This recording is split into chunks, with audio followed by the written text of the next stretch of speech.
Alright, we're back for another Alliance War video of Season 21. This is War number 6, I believe. And we're taking Path 1 again today, using the team of Omega Red, Sabretooth, and Corvus, running full suicides. And first up on this path, we've got a 5-star, only rank 3 Hyperion. He's not awakened. The only node to be a little concerned with is the aggression regeneration, but you're about to see with Omega Red, the degen plus the spores, it's not going to matter. Plus, they're also running suicides, and so you can see the recoil damage that he takes from the SP1 plus the bleed on him.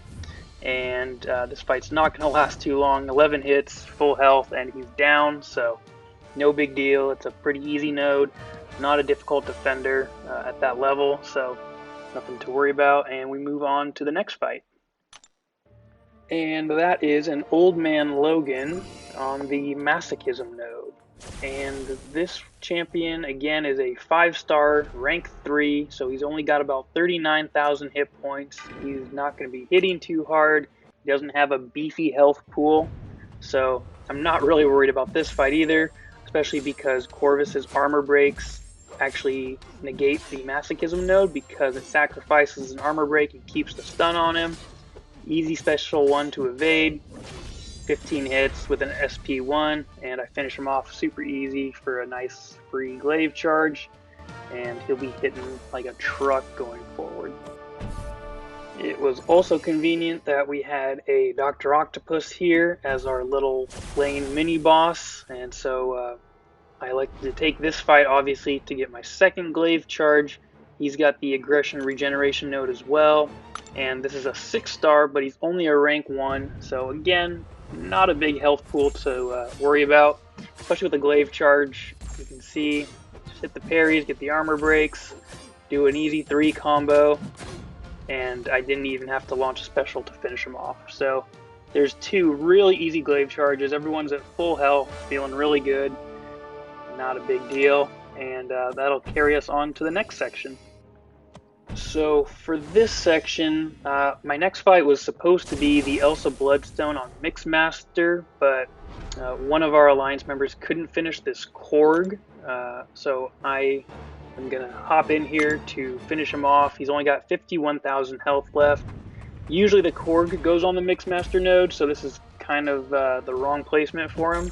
So it's not going to be too difficult, but you can see he did restore the stun until I had my death spores up. Now that I've got over 10, he's not going to be able to shrug it off the way he normally would. And the degen's doing its work. The spores are still climbing. I realize an SP1 is going to finish it, so launch it off. Take him down, still get some attack bonus, and my Omega Red is still at full health. And it was a pretty easy fight. The next one is not quite as smooth, unfortunately. So, like I said, it's the Elsa Bloodstone on the Mixmaster node, and this is a fairly simple defender with Omega Red, just because you don't really need to do a full 5 combo, so you don't have to worry about the Mixmaster node as much. It's basically just medium, light, medium, and heavies. That keeps the fight pretty in hand, and so you'll see it starts off pretty well. The degen is getting on right here with the heavy, and so she's got 12 spores. She's crumbling. I evade the SP1 pretty easy. Going for the medium. Get the heavy off, get the degen back on. She's down to 40% health already. A 3 combo, no big deal. And then she evades. She evades. I take a combo. I'm able to evade the SP1 though, and go in for a 3 combo, and I think I can finish it off. I evade the SP1 again, no problem. I go in, but she evades here, and she gets another combo off on me and kills me. Oh, dude, it was so rough watching that happen to me, especially because I had full 3 bars of power, and just launching that SP3 would have finished her off. Man. So I just hop in here with Corvus because I know it's going to be like a 2-hit kill. Make it a 1-hit kill, actually. So super bummed that I lost that attack bonus despite how well it was going, but, you know, that's just my bad. So unfortunately, that is one of my few deaths of the season so far.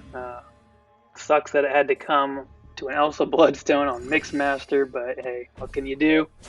And we stick to path 1 here for section 2, where I'm going to use Corvus because Omega is still dead. I haven't revived him.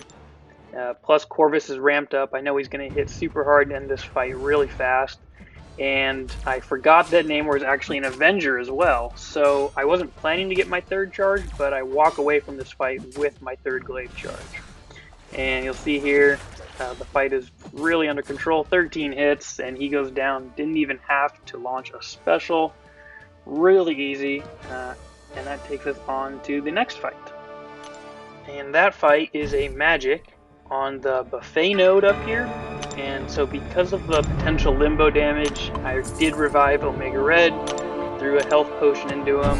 I don't need to get him all the way topped up because, again, I know the fight's going to be pretty easy, and as long as I push Magic into her limbo stage with tentacle attack, I'm not going to take the limbo damage. She's also only a rank 4, so I know the damage isn't going to be that bad anyway.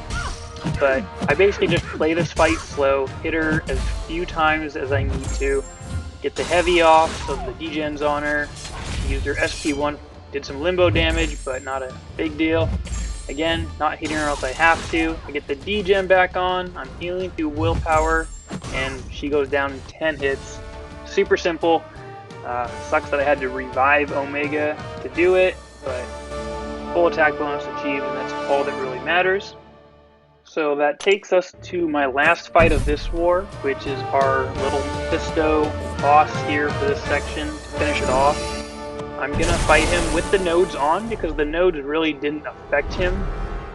He's also just a 5-star rank 4, but he is Sig 200, so I know the Burning Aura is probably going to perk a good amount. But using Omega Red, since I don't have to stay close to him or hit him a lot, I'm not too worried about that. So honestly, the nodes really don't affect this fight. I'm really just worried about the aura, just staying away from him, not getting too close so it doesn't do a lot of damage. His SP1s are pretty weak, so I can just block through. I don't have to evade. I'm getting the heavies off on him, locking in the degen. You can see how fast he's going down. We're only at 9 hits. The regeneration that he perked didn't do a lot because the degen is still taking him down. My power gets suppressed here, but I don't need my specials, so just getting that heavy off and reapplying the degen is pretty much all it's going to take, and I know this will probably end it, and it does. So it wasn't a perfect war for me with the 1 lost attack bonus, but we ended up losing the war by a good amount, so my attack bonus certainly didn't cost us the win, and we'll see you in the next one.